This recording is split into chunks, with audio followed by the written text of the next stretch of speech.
કેમ છો મિત્રો? સ્વાગત છે તમારું અમારી યુટ્યુબ ચેનલમાં। સૌથી મોટા સમાચારની વાત કરીશું હવામાન વિભાગની મોટી આગાહી। તાપમાનમાં મોટો ફેરફાર। આગામી 48 કલાક સુધી તાપમાનમાં કોઈ મોટો ફેરફાર નહીં થાય। ત્યારબાદ રાજ્યના વિવિધ ભાગોમાં તાપમાનમાં 2 થી 3 ડિગ્રીનો ઘટાડો થતા ગરમીથી આંશિક રાહત મળી શકે છે। ત્યારે મિત્રો આગળ વધીશું અને જાણીશું પવનની ગતિના હાલચાલ। હાલ રાજ્યમાં દક્ષિણ પશ્ચિમથી પશ્ચિમ તરફના પવનો ફૂંકાઈ રહ્યા છે। આગામી દિવસોમાં પવનની ગતિમાં વધારો થવાની પણ શક્યતા દેખાઈ રહી છે। ત્યારે મિત્રો આગળ વાત કરીશું વરસાદની સંભાવના।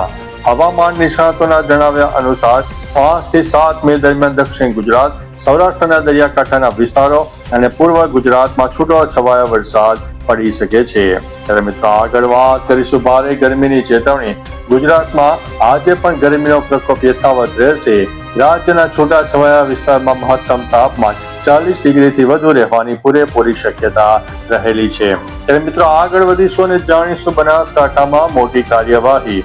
બનાસકાંઠામાં ઓપરેશન દેવ હેઠળ 12 તસ્કરી રેકેટમાં વધુ 3 આરોપીઓની ધરપકડ કરવામાં આવી છે।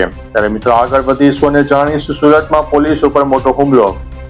સુરતના વેલંજા વિસ્તારમાં ઉમરા પોલીસ ચોકી પર પીએસઆઈ પર હુમલો થયા હોવાના અહેવાલ મળી રહ્યા છે, જેમાં 2 ભાઈઓ દ્વારા મારામારી કરવામાં આવી હતી। ત્યારે આગળ વધીશું અને વાત કરીશું રાજકોટમાં મહાનગરપાલિકાની કાર્યવાહી। રાજકોટ મહાનગરપાલિકાના લગ્ન વિભાગે 119 યુગલોની લગ્ન નોંધણી અટકાવી દીધી છે, કારણ કે લગ્ન સમયે તેઓ સગીર હોવાનું સામે આવ્યું હતું। ત્યારે મિત્રો આગળ વાત કરીશું અને જાણીશું ઉનાળુ ગરમીની।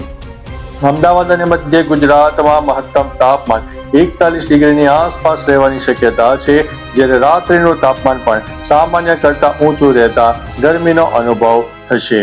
ત્યારે મિત્રો આગળ વધીશું અને વાત કરીશું ભારે પવન સાથે વરસાદની ચેતવણી આપવામાં આવી છે।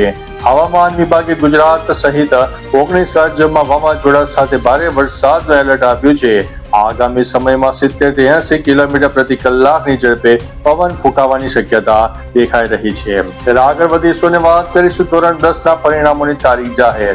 બોર્ડ દ્વારા જાહેરાત કરવામાં આવી છે કે ધોરણ 10 એસએસસી નું પરિણામ આગામી 6 મે 2026 ના રોજ જાહેર કરવામાં આવશે।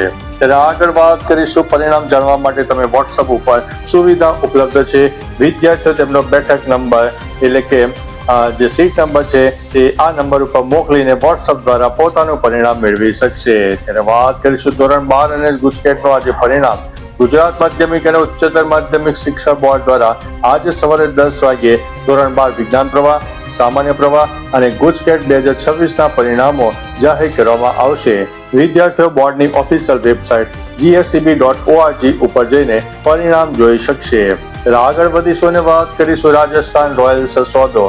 મિત્તલ ફેમિલી અને અદાર પૂનાવાલાએ રાજસ્થાન રોયલ્સમાં ટીમમાં 15,660 કરોડના રોકાણ સાથે હિસ્સો ખરીદી હોવાના અહેવાલો પણ મળી રહ્યા છે। આગળ વાત કરીશું યુપીમાં લૂંટેરી દુલ્હન ગેંગ। ઉત્તર પ્રદેશમાં લગ્નના નામે છેતરપિંડી કરતી ગેંગનો પર્દાફાશ થયો છે, જેમાં 4 મહિલાઓની ધરપકડ કરવામાં આવી છે। આગળ વધીશું અને વાત કરીશું દિલ્હીમાં દુર્ઘટના સર્જાઈ છે। દિલ્હીમાં એક રેસિડેન્શિયલ બિલ્ડિંગમાં એસી બ્લાસ્ટને કારણે લાગેલી આગમાં 9 લોકોના મોત થયા હોવાના સમાચાર છે।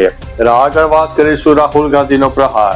કોમર્શિયલ ગેસના ભાવમાં થયેલા વધારાને લઈને રાહુલ ગાંધીએ કેન્દ્ર સરકાર પર આકરા પ્રહારો કર્યા છે। આગળ વાત કરીશું હવામાન વિભાગની મોટી આગાહી। ગુજરાતમાં ગરમીનો પ્રકોપ યથાવત રહેશે। હવામાન વિભાગે આગાહી કરી છે કે આગામી 7 દિવસ પારો 40 થી 43 ડિગ્રીની વચ્ચે રહી શકે છે। આગળ વાત કરીશું ઉમરેઠ પેટા ચૂંટણી મત ગણતરીની। આણંદ જિલ્લાની 111 ઉમરેઠ વિધાનસભા બેઠકની પેટા ચૂંટણીની મત ગણતરી આજે વિદ્યાનગરની BJVM કોલેજ ખાતે હાથ ધરાઈ છે। આ નિમિત્તે આસપાસના વિસ્તારોમાં ટ્રાફિક ડાયવર્ઝન જાહેર કરવામાં આવ્યું છે। આગળ વાત કરીશું મિત્રો 5 રાજ્યોની વિધાનસભાના પરિણામો। પશ્ચિમ બંગાળ, તમિલનાડુ, કેરળ, આસામ અને પોંડિચેરીમાં યોજાયેલી ચૂંટણીઓની મત ગણતરી આજે શરૂ થઈ ગઈ છે। પશ્ચિમ બંગાળમાં TMC અને ભાજપ વચ્ચે રસાકસીનો જંગ પણ જોવા મળી રહ્યો છે। આગળ વાત કરીશું મિત્રો પંજાબમાં હડતાલ। પંજાબમાં 20 મેના રોજ કેમિસ્ટ એસોસિએશનની હડતાલ જાહેર રહેશે। જેના કારણે રાજ્યભરમાં દવાની દુકાનો બંધ રહેવાની શક્યતા છે. અન્ય મહત્વના સમાચારની વાત કરીએ તો AI જોખમ. સ્ટેનફોર્ડ અને MIT નિષ્ણાતોએ ચેતવણી આપી છે કે ગૂગલ જેમિનાઈ અને ચેટ જીપીટી જેવી AI ટેકનોલોજી ખતરનાક માહિતી પણ શેર કરી રહી છે, જે ભવિષ્યમાં જોખમી થઈ શકે છે. અન્ય મહત્વના સમાચારની વાત કરીએ તો હાઇપરસોનિક મિસાઇલ. ભારતે એન્ટી-શિપ હાઇપરસોનિક મિસાઇલનું સફળ પરીક્ષણ કર્યું છે, જેના માટે રક્ષા મંત્રી રાજનાથ સિંહે અભિનંદન પાઠવ્યા છે. અન્ય મહત્વના સમાચારની વાત કરીએ તો દિલ્હી ફાયર રિપોર્ટની. એક ચોંકાવનારા રિપોર્ટ મુજબ દિલ્હીમાં છેલ્લા 4 વર્ષમાં આગ લાગવાની ઘટનાઓમાં અંદાજિત 350 લોકોએ પોતાના જીવ ગુમાવ્યા છે. ત્યારે મિત્રો આગળ વાત કરીશું ચેન્નઈ એરપોર્ટની. ચેન્નઈમાં એક મુસાફરે ચાલતી ફ્લાઇટનો ઇમરજન્સી ગેટ ખોલીને કૂદવાનો પ્રયાસ કર્યો હતો, જો કે વિમાન રનવે પર હોવાથી મોટી હોનારત ટળી ગઈ છે. તો ચાલો મિત્રો, ફરીથી દેશ અને દુનિયાના સુપરફાસ્ટ સમાચાર લઈને મળતા રહીશું. ત્યાં સુધી અમને રજા આપશો. નમસ્તે.